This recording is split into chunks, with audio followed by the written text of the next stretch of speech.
Áudio, vídeo, beleza.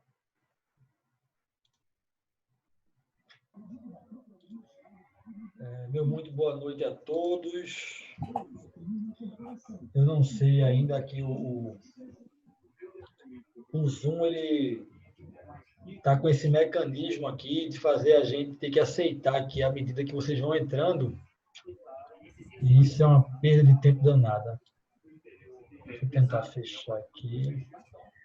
Por gentileza, alguém está com o áudio aberto? Eu peço a gentileza de fechar o áudio e só abrir o áudio se precisar fazer alguma pergunta. Tá joia? Porque senão complica a situação da gente. Aqui. Boa noite, minha gente. Boa noite a todos. Boa noite a todas. Acredito que todos aí estejam me vendo e todos também estejam me ouvindo. E o principal, vendo a projeção que a gente está colocando aqui na tela principal. Vou fazer dois pedidos iniciais. Desliguem a câmera de vocês e desliguem o áudio de vocês, porque, em relação ao áudio, como eu trabalho aqui, eu estou dando aula com os fones, até para ouvir eventuais perguntas de vocês, se todos os áudios ficarem abertos, acaba me complicando a concentração, entendeu? E o vídeo, porque, inclusive, eu, em alguns momentos, vou fechar o vídeo para que a gente não perca a conexão. Entende? Para que a reunião não fique muito pesada e a gente acabe perdendo a conexão. Então, peço que vocês fechem o vídeo e o áudio, e só abram o áudio se necessitar fazer alguma pergunta. Tá bom? Bem, espero que estejam todos bem. Espero que as famílias também estejam bem aí, esteja todo mundo bem protegido. Enfim, hoje, quinta-feira, dia 21 de maio, estou meio perdido às vezes no tempo e no espaço. 21 de maio, nossa aula regular, turma 2, NBC, teoria, fundamentos da teoria do crime, turma da Unibra. Vamos dar continuidade ao que nós iniciamos na aula passada a respeito da questão envolvendo a ilicitude. A gente parou na aula passada, salvo melhor juízo, explicando a legítima defesa. Nós vimos que na legítima defesa, o pacote anticrime, nós encerramos a aula falando que o pacote anticrime ele trouxe para o Código Penal, o pacote anticrime aí, introduzido no ordenamento jurídico pela Lei 13.964 de 2019, vigente a partir do dia 20 de janeiro de 2020, ele trouxe para a legítima defesa uma nova figura, né? Não uma nova figura, né?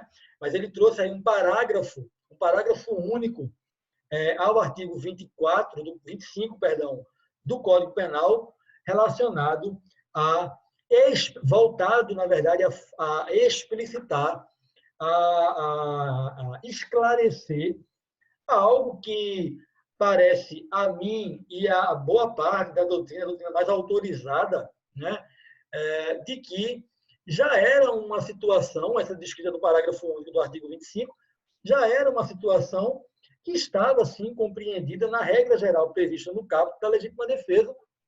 Então, o artigo 25 veio apenas a colocar uma par de cal em possíveis divergências quanto à aplicação da legítima defesa naquelas situações em que um agente de segurança pública, né, atua, intervém, repelindo a agressão, né, ou risco de agressão à vítima mantida refém durante a prática de crimes.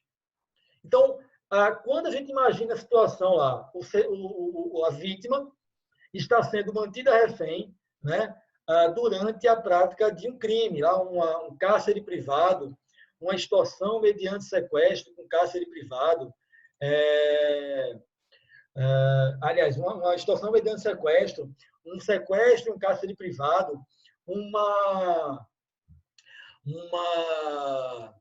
uma tentativa frustrada de roubo e que ocasionou no sequestro, no cárcere privado, enfim, Quando a gente imagina essa situação, imagina lá um banco, pessoas entram num banco, ou vamos tentar trazer para uma situação mais recente, mais real, né?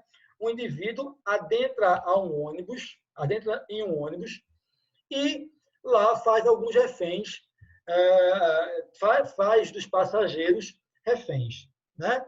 E aí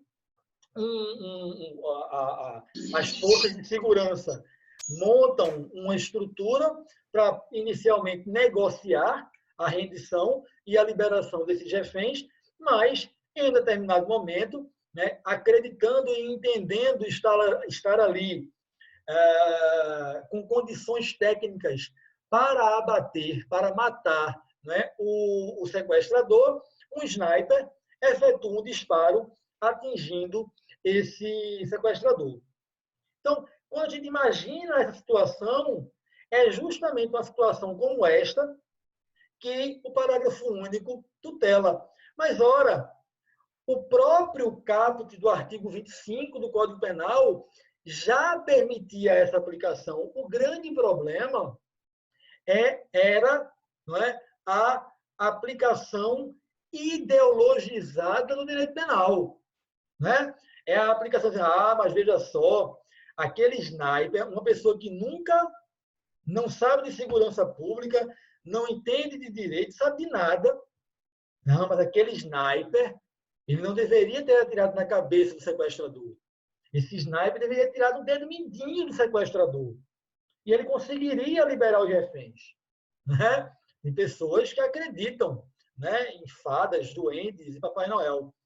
Então, o que a gente tem aqui em relação a esse parágrafo único do artigo 25 é a explicitação de uma situação que aparentemente já era abarcada, já era tutelada pelo caput do artigo 25 do Código Penal.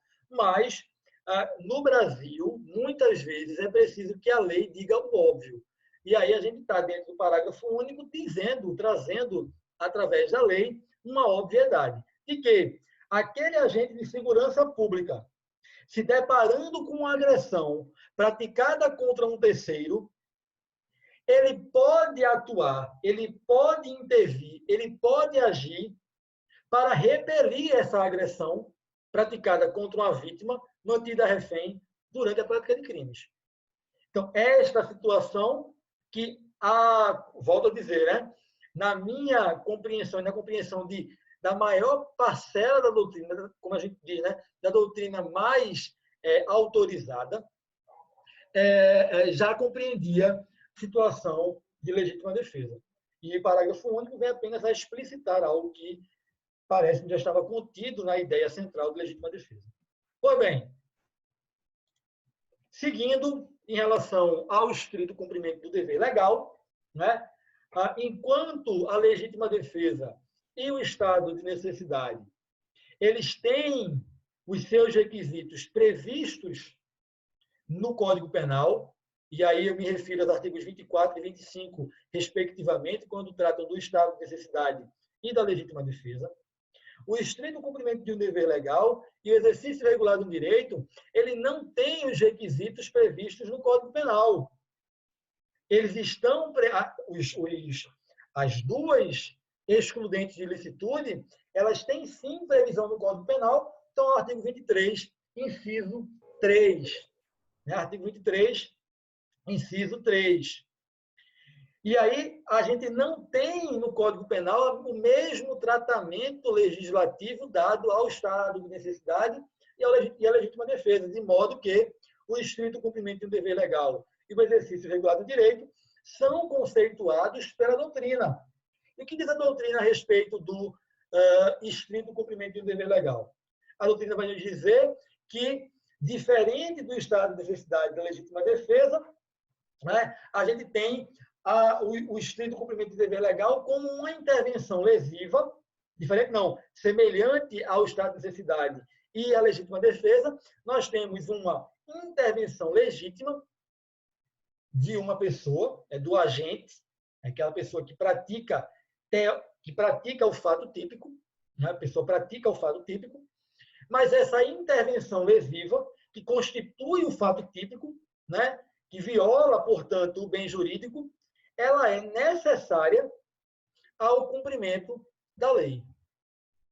Então, para o estrito cumprimento do dever legal, nada mais é do que aquela conduta geradora de um resultado previsto na lei como crime. Ou seja, é um comportamento que constitui um fato típico. Tem conduta, tem resultado, tem nexo de causalidade, tem relação de causalidade e tem tipicidade. Mas por que é que essa conduta não tem crime? Aliás, por que é que essa conduta não é criminosa? Porque, embora constitua um fato típico, ela não é ilícita. Ela não é antijurídica. Ela é justificada porque a sua prática... Virado no modo de quento. Desliga o áudio, por favor. Quem está virado no modo de quento aí, desliga o áudio, por favor.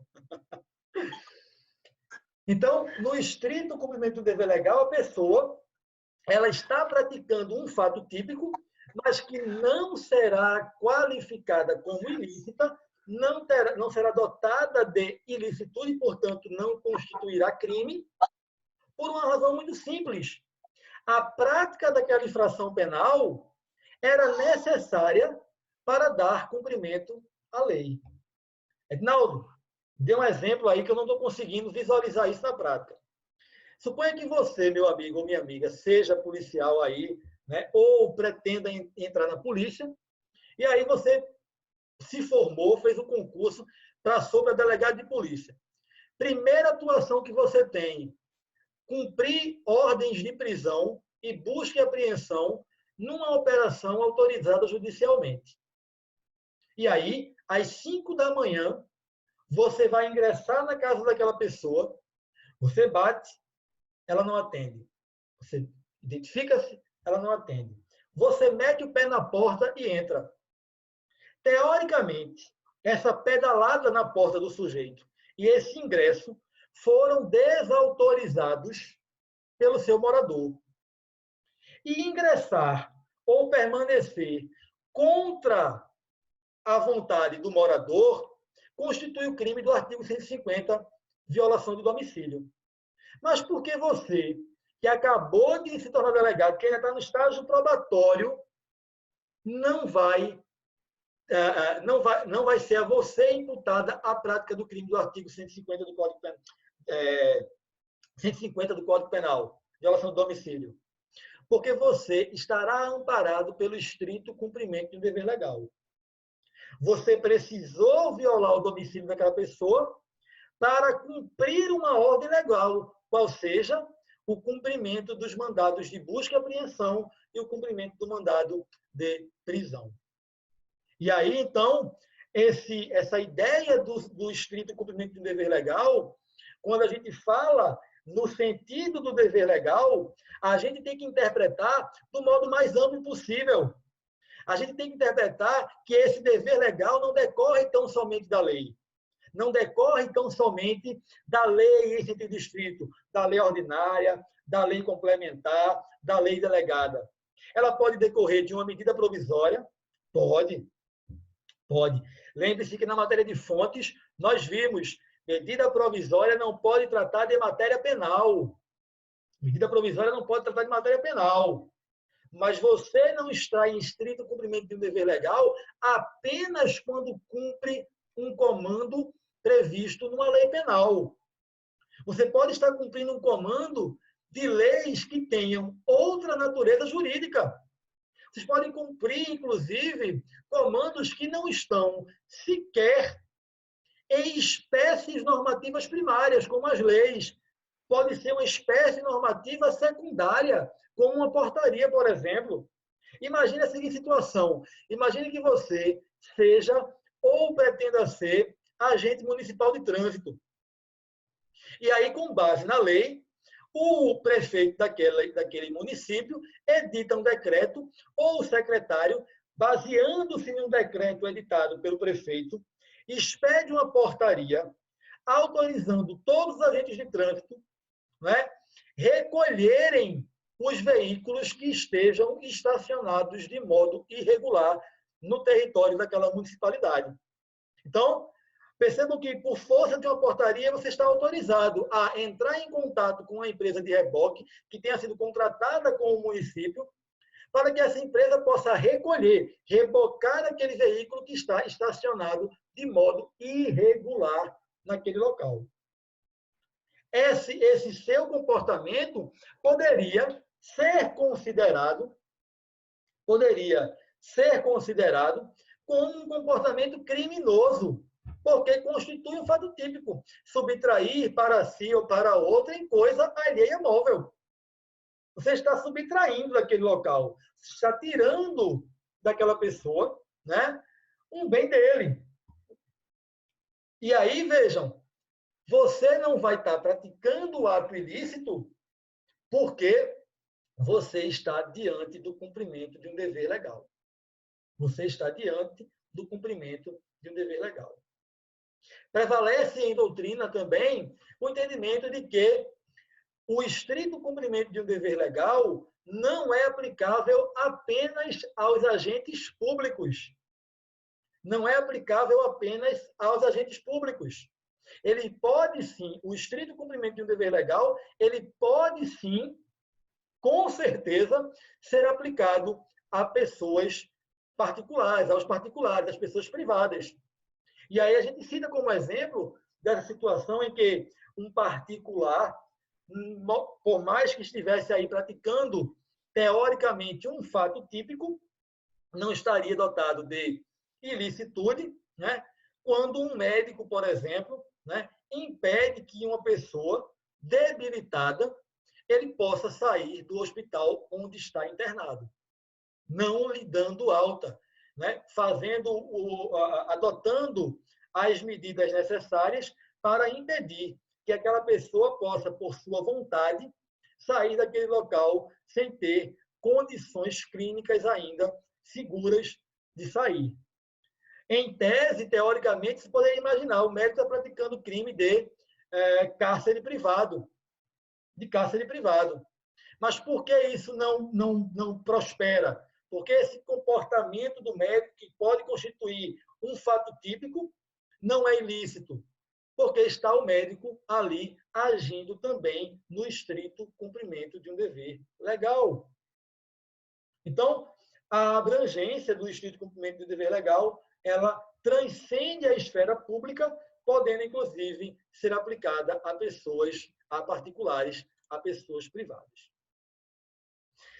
Uma outra excludente de ilicitude,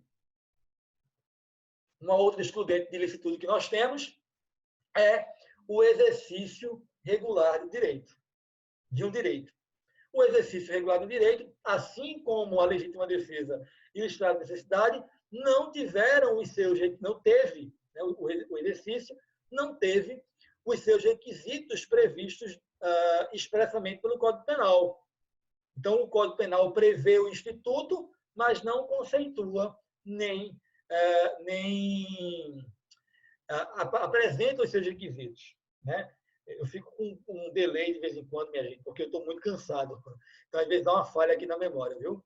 Pois bem, o que é que nós temos de previsão? Lá no artigo 23, inciso 3, quando o Código Penal diz que não há crime quando a gente pratica o fato, né, inciso 3, em estrito cumprimento do dever legal, que a gente viu agora há pouco, ou no exercício regular de direito. Então, o exercício regular de direito, ele é uma excludente de ilicitude legal prevista aí no artigo 23, inciso 3 do Código Penal. Então, a ideia do estrito cumprimento de dever legal é uma máxima jurídica, é um adágio jurídico de que vai dizer não há crime, né, onde existe o direito. Onde há o direito, não há crime. Eu não posso praticar um crime quando o próprio direito me confere esse direito.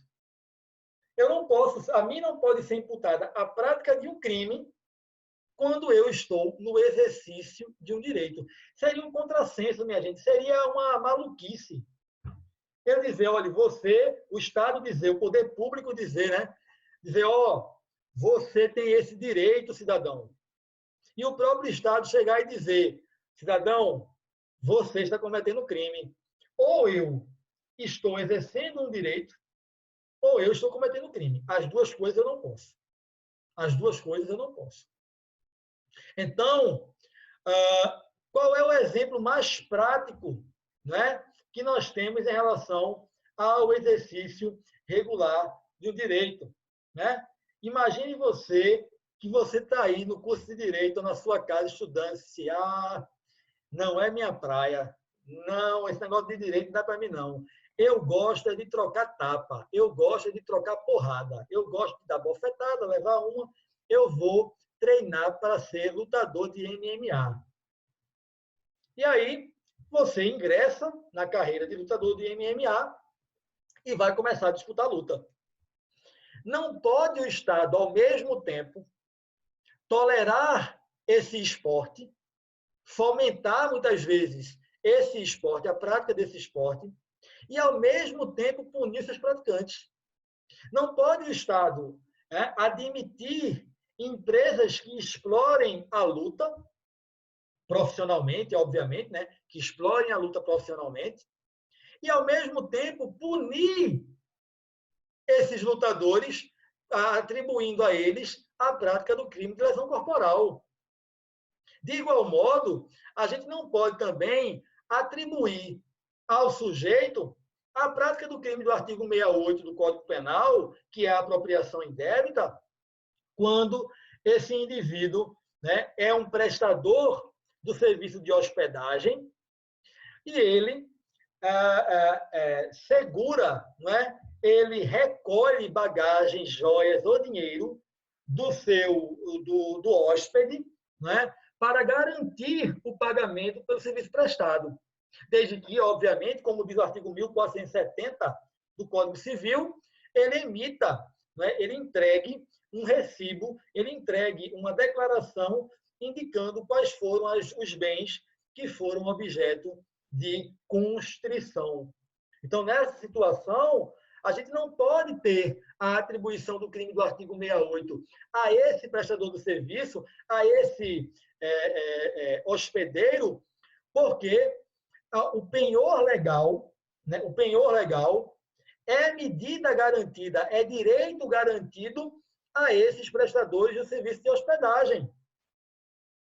Então, não pode, ao mesmo tempo, o Código Civil conferir esse direito e o Código Penal punir. Então, sempre que você está no exercício regular de um direito, você não pode estar praticando crime. O fato pode até ser típico. A sua conduta pode até constituir um fato típico, mas não será ilícito. Não será ilícito. E aí a gente entra numa questão também muito interessante, tratada aí como os ofendículos. Né? Os ofendículos. Ednaldo, que diabo é ofendículo? Nunca vi isso na minha vida. É aquilo que minha vizinha faz comigo, que me ofende? Não, não é. Ofendículos ou ofendículas são aparatos, são instrumentos instalados, né, instrumentos colocados para a defesa do patrimônio.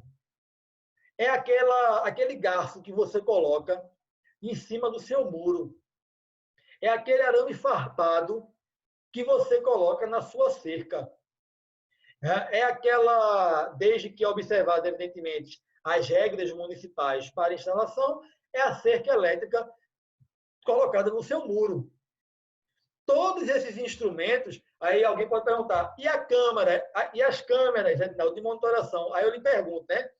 A câmera ofende alguém? Não, né? Ela só registra a imagem. Mas o arame farpado, o garfo, ou esse cabo de vidro, né?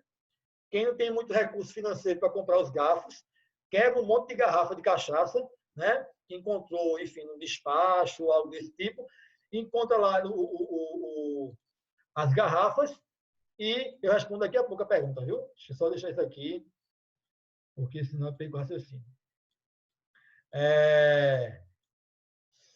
Então, você pega um monte de cabo de vidro e coloca em cima do muro. Então, esses cabos de vidro, os garfos, o arame farpado e a cerca elétrica, elas ofendem.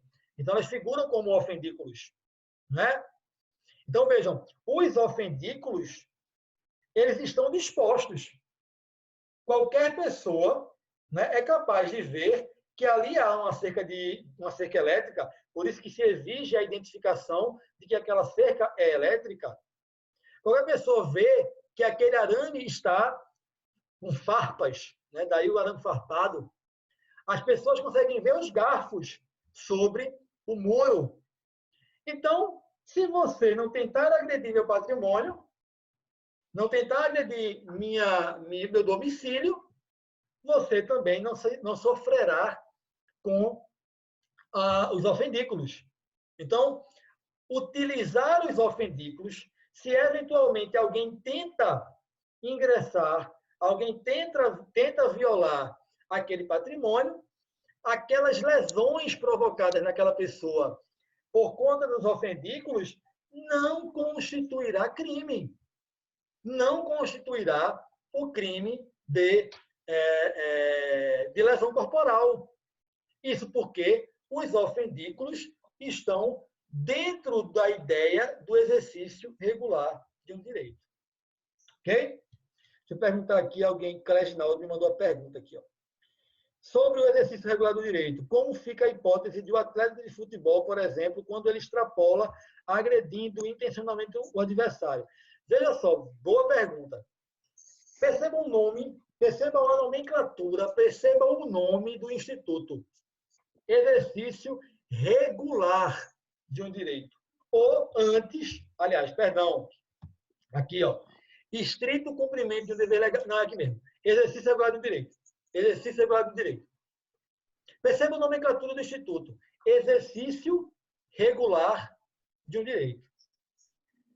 A gente precisa analisar se a situação do jogador está compreendida no exercício regular do direito. Por quê? Vou dizer duas situações. Né? Isso foi bem genérico, Cléginaldo, mas eu preciso ser específico porque essas excludentes são analisadas no caso concreto. Eu estou jogando, estou lá na partida de futebol, e na intenção de paralisar aquele atacante que estava em direção ao gol, eu dou um carrinho. E esse carrinho, alguém, por favor, desliga o microfone, por favor, por favor, por favor. Quem tiver com o microfone aberto aí, por favor, desligue. Eu vou e dou um carrinho no meu adversário. Desse carrinho, infelizmente, o impacto acaba lesionando esse jogador.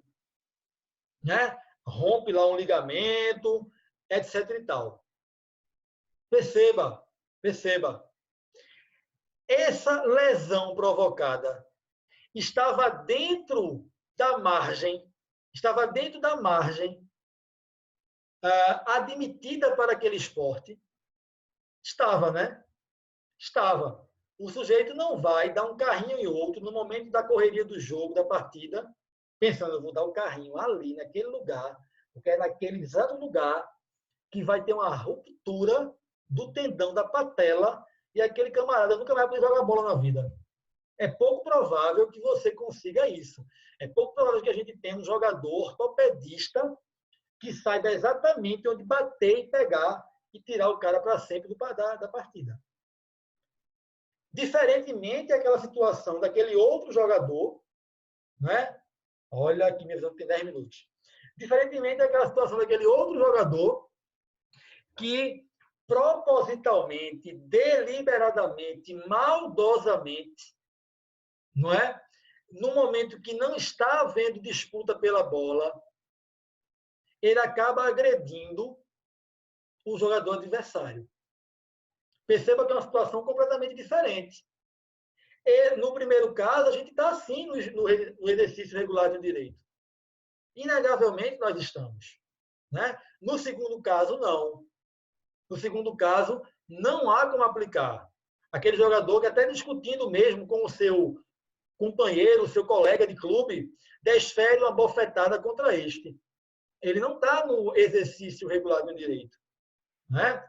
Ele precisaria sair do futebol e ir para o boxe, para o MMA. Né? Ele não está no exercício regular de um direito. Então, a gente tem, viu, Cleginaldo, essas duas situações. Espero ter esclarecido aí sua pergunta. Vamos ver aqui. Se o ladrão entrar na casa e na mesma tem cachorro, e eles matam o ladrão, acontece algo com o dono? Olha só, Fábio, sua pergunta também é muito genérica. Depende. Depende. A partir de algum momento, o ladrão estava entrando na casa com uma arma de fogo, sem arma de fogo, né? Havia a possibilidade de, em algum momento, o dono, o proprietário da casa, interromper o ataque dos cachorros por uma ordem, né? Porque o animal ele atende o dono da casa, né? O seu dono, dá uma ordem e paralisar as agressões do cachorro, entende? Depende muito da situação. Vamos supor uma situação aqui para eu dizer se teria ou não.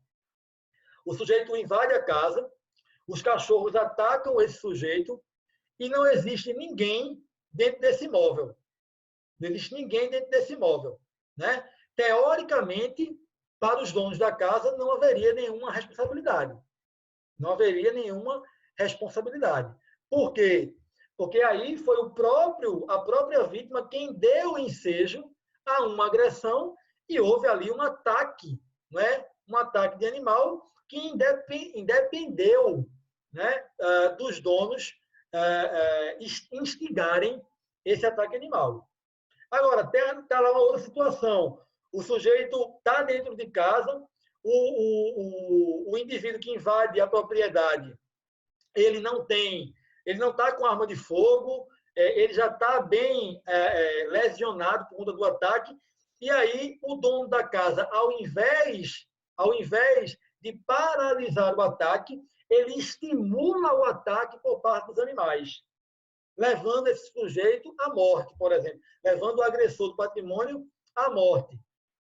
Quando eu tenho um ataque espontâneo de animal, né, eu tenho uma situação em que não há uma agressão. Não há uma agressão por parte do dono do animal. Mas na hora que eu estimulo, que eu instigo o animal a lesionar alguém, eu sim estou me valendo do animal como um instrumento para a prática do ilícito. E aí, se em determinado momento for possível, no caso concreto, aferir que a ofensa ao patrimônio do ladrão já estava cessada e ainda assim o dono do imóvel estimulou a continuação do ataque pelos animais, ele responde pelo excesso doloso que está previsto no parágrafo único, no excesso punível, perdão, previsto no parágrafo único do artigo 23, que diz para a gente, o agente, em qualquer das hipóteses deste artigo, responderá pelo excesso doloso ou culposo. Ora, o que se garante como instrumento de salvaguarda à ilicitude, como excludente de ilicitude, é o exercício regular de um direito, não o abuso desse exercício. Todo abuso, ele deve ser, como é que eu posso dizer? Todo abuso ele deve ser combatido. Todo abuso, ele deve ser combatido. Tá joia? Bem, pronto, já liberei Lucas. A gente tem mais 5 minutos, viu, Lucas? Não é porque você entrou, não. A gente tem mais 5 minutos, porque o Zoom, quando bate 40 minutos, ele fecha automaticamente. E aí, quando fechar, a gente leva uma pausa, é como se fosse o recreio de vocês. A gente toma uma pausa de 10 a 15 minutos, que é o tempo de o Zoom, essa aula, ser baixada no meu computador, para depois eu conseguir fazer o download para o YouTube. Tá joia? Então, a gente leva esse tempo aí para voltar para a segunda parte, que vocês já receberam o convite da segunda parte da aula. Tá bom? Minha gente, reduza um pouco mais esses exemplos, porque fica complicado.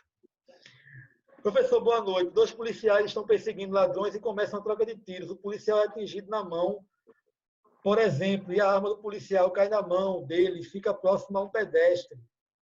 O pedestre, vendo que o ladrão vai matar o policial, esse mesmo pedestre pega a arma do policial e atira no ladrão. E o ladrão morre. Esse caso se enquadra em legítima defesa de terceiro? Pode se enquadrar, sim. Pode se enquadrar. Por que pode se enquadrar?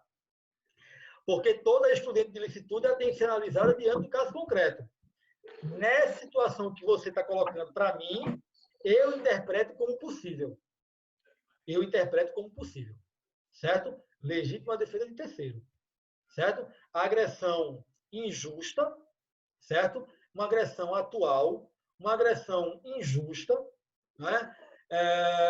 Uma intervenção por parte de um terceiro, que é permitida, um uso moderado, né, proporcional, dos meios necessários para repelir a injusta agressão. Na minha compreensão, sim, por esse exemplo que você me deu, estaria amparado, sim, esse terceiro por uma exclusão. Não é pelo aplicativo, precisa não. Oi? Oi? Alguém? Dúvida? Não. Vamos lá. Nesses 2 minutos que nos restam, consentimento do ofendido. Deixa eu ver se tem mais coisa. Consentimento do ofendido. Né? O consentimento do ofendido não tem previsão legal. É uma causa supralegal de exclusão da ilicitude, certo? E tem que ser relevante o dissentimento da vítima, do ofendido, para que o crime esteja caracterizado. Né? Então, veja, há uma necessidade de dissentimento para que a gente tenha o consentimento do ofendido como figurando como uma excludente de ilicitude. Certo? Agora, atentem para uma coisa. Se o dissentimento da vítima, dissentimento é discordância, viu? Se o dissentimento da vítima ele já estiver previsto dentro do tipo penal, se a discordância da vítima já estiver dentro do tipo penal, nós não teremos uma excludente de ilicitude. Se o dissentimento está previsto dentro da própria descrição do tipo, dentro da própria tipicidade formal, se o dissentimento já está previsto na própria descrição do tipo penal, o consentimento do ofendido não vai figurar como excludente de ilicitude. Ela vai figurar como excludente do próprio fato típico. Exemplo, artigo 150 do Código Penal vai dizer, entrar festina ou astuciosamente ou contra a vontade expressa ou tácita de quem de direito, em casa alheia ou em suas dependências. Vejam que o próprio tipo penal diz contra a vontade. Contra a vontade, ou seja, o dissentimento já está previsto no próprio tipo penal. Então, se alguém entra na minha casa e eu consinto, não tem crime nenhum. Não é que não tenha crime porque há um excludente de ilicitude. Não tem crime porque não tem fato típico. Na hora que eu consinto com a entrada na minha casa, a pessoa que entra com o meu consentimento não está praticando o crime de violação do domicílio, que exige o dissentimento expresso ou tácito pelo Código Penal, artigo 150. Minha gente, a gente está ficando por aqui nesse primeiro bloco, já vai encerrar no transmissão, e daqui a 10 ou 15 minutos a gente volta com o segundo bloco. Um abraço.